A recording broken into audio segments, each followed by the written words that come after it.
just meet Graham's wife, who took us, me and my younger sister, to Gerard I think, to collect some of his things, or he was being evicted from his flat.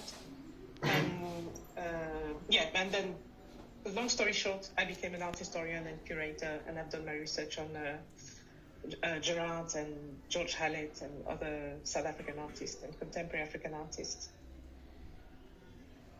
Okay. Should I start I was introducing myself, so I don't know if I should start the presentation now. Yeah. Yes. Okay. So I'm just going to share my screen because I put together a couple of slides. I'll start with this one. Can you see the big slide? Yes. Yeah. So I put as a title Uncle Gerard because we used to call him Oncle Gérard because as young Cameroonian children living in diaspora in Paris, as a mark of respect, we call our elders uncle, auntie. So for us, Gerard was Oncle Gérard. But then when I became an art historian, it became Sekoto, the modernist painter. So I put a couple of images. So I don't know if you see behind me, I have like a little display of books dealing with the work of Gerard. And I took images from this book that was published in 2013 to celebrate his 100th anniversary. And I snapped one image from there that was taken by Graham of Gerard with Lorna. And so it's because of Lorna that actually she was also a very dear friend of my sister and opened our family to South African culture. I also took this image where you see my sister here when she was younger in 1988 at the Maison des Artistes, in which I think Abdou will talk a little bit more because he was the connection, he was the person who helped Gerard find an accommodation when he was sort of destitute. And I put those two images because these are images, they sort of illustrate encountering Gerard Sekoto, South African culture at an age where I didn't speak English, I didn't know what was happening, but I was just, our sister would take us to Gerard at the Maison des Artistes, because we used to live in Porte de Vincennes, Saint-Mandé, which is one side of Bois de Vincennes, and Gerard was on the other side of Bois de Vincennes, so we enjoyed going on rides with our sister, and she would take us to see Gerard. So I think I was there the day George Hallett took this picture, but I was more interested in photography at the time, so I was probably behind with George. When Barbara Linder published a book on Gerard Sekoto in 1988, it became clear to us that there was a sort of recognition of Gerard's work. And later on, he passed away in 1993. 1 year after I decided to study art history, because growing up around South African artists, having a sense of the sculpture, I became interested and also being inspired by the work of George Hallett, the South African photographer, who was married to my sister. I became interested in creative art, and one of the piece of advice that he gave me was to look at other art forms. So I became interested in going to exhibition, signed up to study history of art, and when it was time to do MA, to choose a topic for my MA, at the same time, so it was in 97, at the same time there was this exhibition at Pompidou Center called Made in France, 50 ans de création en France, 50 years of creation in France, and it was an exhibition that brought together artists who were foreign artists who had established their studio in Paris. So naively, when I was a student, I thought that because it was 47, 97, which were more or less the dates where Gerard lived in Paris, I was convinced that he would be in this exhibition. He wasn't in the exhibition, and that's when I started questioning institutions in France, collecting practices and narratives that were excluded from mainstream art history, from what we were being taught at university, and from practices that were excluded from collection, what public institutions were collecting. And so I decided to do my research or write my MA on Gerard. So this is a photograph that George gave me, and it was above me. It was near me when I was writing my MA. So I had like an obsession on Gerard, and so this an image that accompanied me. From France to Morocco to England, where I'm based now. And behind, so is Gerard's posing in front of his homage to Steve Biko that he painted in the late 80s, in 88. And what was interesting to me when I was, so maybe I should say, so I met Gerard when I was 12. At the time, I didn't know I would have an interest in art. I was just in this environment, so I knew him as an elderly person, as someone. I remember our sister Medu was saying, usually when you're a young African person, you host and you offer drinks to your guests.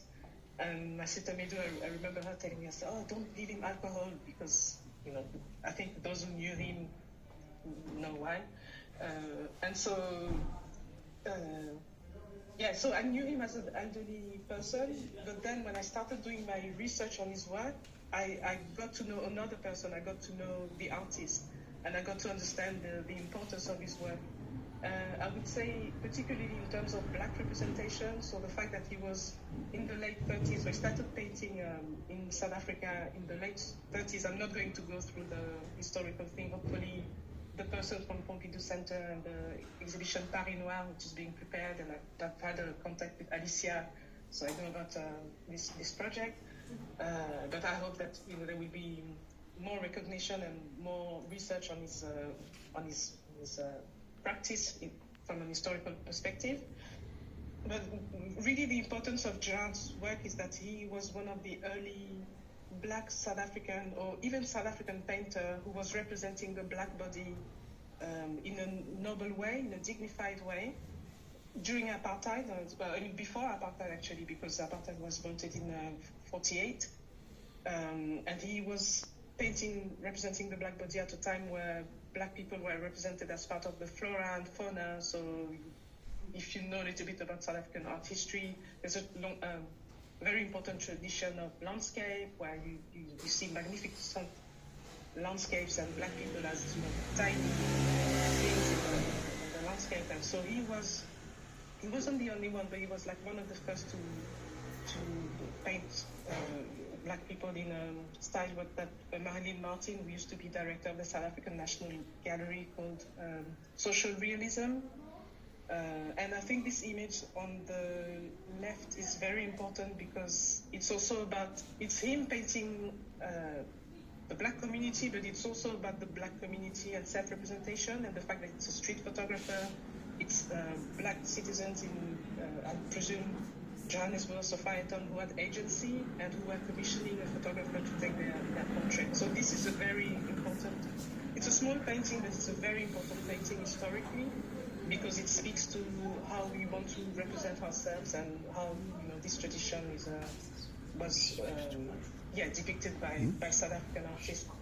I think the waiting room shows also we need to see pictures. Is early on the sort of impact of his style with the diagonals and the colors and the themes that he was representing as well. The waiting rooms, so workers probably waiting at the train station to workers who were migrant workers, were usually had to work away from home to work on the mines, etc.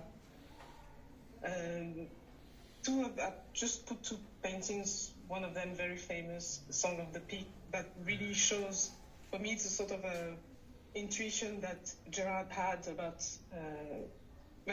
first of all, a sort of clear representation of what was happening in South Africa. With, obviously, you see the prisoners and the white guard, and this one, the black workers and the white overseer, but also in the way he's representing his figures. There's a strength in the black man, and for me, it's a sort of almost like a premonition of what would happen years after, the South African, the struggle against apartheid, and how, at the same time, it shows the paradoxical situation of a minority ruling a majority of black citizens in South Africa, but also how there would be a sort of shift in power at some point. Some of the research I did in Paris, so I studied in the late 90s in Paris at Paris 1. And there was some material that I found that Présence Africaine, Gerard, when he came to Paris in 47, after a difficult time in France, was connected with the diaspora in France and members of Negritude. And I'm sure Abdou will talk a little bit more about that. And my sister was saying also earlier that what we brought to Gerard was a connection with as lively Cameroonian people, and I still remember the parties that we had at home. And so I think the memory I had of Gerard, and also what I found in my research, is that he was seeking for this connection with the diaspora. And I think the exhibition Paris Noir, but also the lives of these black artists, African artists who lived in Paris, were connected. They were connected, with the community. Which is something that is still very important historically and today. So Gerard went to, among the themes that he dealt with were, he was known as a portraitist. What I want to highlight is the fact that he was also painting black women, and again, in relation to the theme of black representation, this is really important. He had a specific style with a very strong brushstroke, and I still remember, I knew him when he was old, but I still remember him grabbing my arm and trying to tell me stories that I wouldn't understand, because maybe he would say them in English, but I have a sense of the strength that he had in his arm, and so that's also what I feel when I look at his paintings. He then went to Africa once in his life at the Festival des Arts Nègres, the Black Art, Negro Arts Festival, they called it, in '66. Stayed in Casamance. I think he stayed in Senegal for over a year or something. Abdou, maybe you can correct me if I'm wrong. But he came back so in Senegal, he changed his style, changed a little bit, and he came back with another sense of light. And there was another aspect to his painting that is reflected with the rays of sort of light. So these are Senegalese women's Senegalese dancing figures, but that's a style that he continues to apply to his painting when he's in Paris. So the jazz band in '67. He did a very interesting series on Senegalese women who are sort of, again, dignified women, and you can see as well the sort of like rays of lights, paints, the way he's applying the paint in his work. Put this image also of another woman with a patterned headscarf, again coming back to this question of representation. I'll skip quickly, I think I had 15 minutes. So basically when I met Gerard with Lorna and my younger sister when he was being evicted from his flat, when I did my research on his work I think it was between 97 and 98. At the time, I was we were only 2 black students at the university at Paris 1, Panthéon-Sorbonne. It was quite challenging for me to sort of try to get his work to be recognized in the curriculum at university. I left France in 2000, so now I'm in England. I think it's been an effort from his friends and other people who have been interested in his work, but most of his life in exile or in Paris, it was quite a challenging time. One of the things that I've deplored is the fact that a lot of his work has been sold to private collections. So there was a time when it was difficult to know, for someone who wanted to have a real overview of Gerard's work, to know where to get access to his work. And also, an interesting fact is that, he became one of the best-selling South African artists at auctions.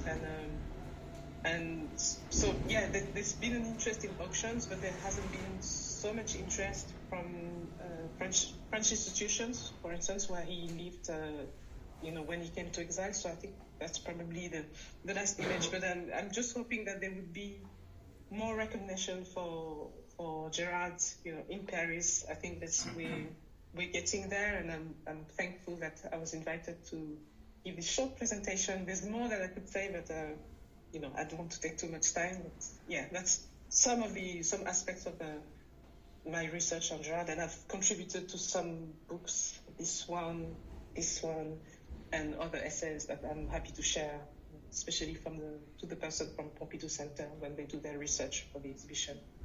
Thank you. Voilà.